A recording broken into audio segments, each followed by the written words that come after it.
For staying with us tonight. When driving past the Grays or under the TMP Railroad lane, it's easy to feel a sense of place and familiarity. That's right. That's because you've probably driven that route before. Tonight, our Noah McKinney tells us the benefits of familiarity. Throughout the past year, we've shown you the historical side of creeks, dance halls, and oil towns.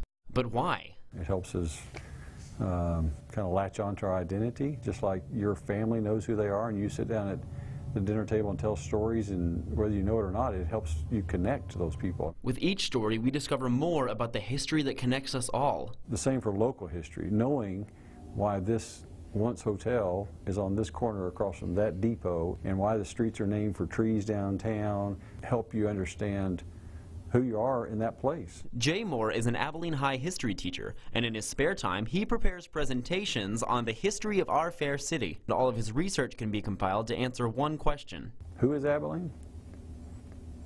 Well, that's a big question. I mean, it's not the streets and it's not the buildings, it's the people for sure. But before Abilene was Abilene, all of those people came from a tiny, resilient settlement called Buffalo Gap. Those who couldn't make it living out here in the West, they'd already moved back east. So the people who were left in Buffalo Gap that wound up moving to Abilene really were strong people. They were people of faith. They were people who valued education and family.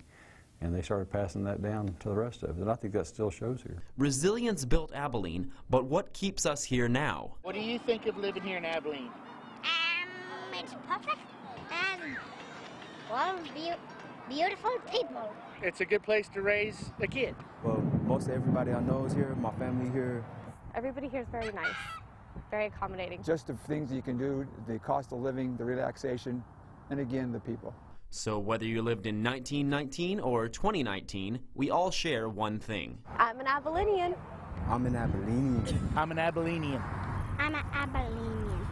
I'm an Abilenian and proud to be one. Noah McKinney, KRBC Abilene's local news. All right, love it. Thank you, Noah. Well, Jay Moore will be presenting his next history installment entitled An Abilene Scrapbook April 18th at the Paramount. That is free of charge.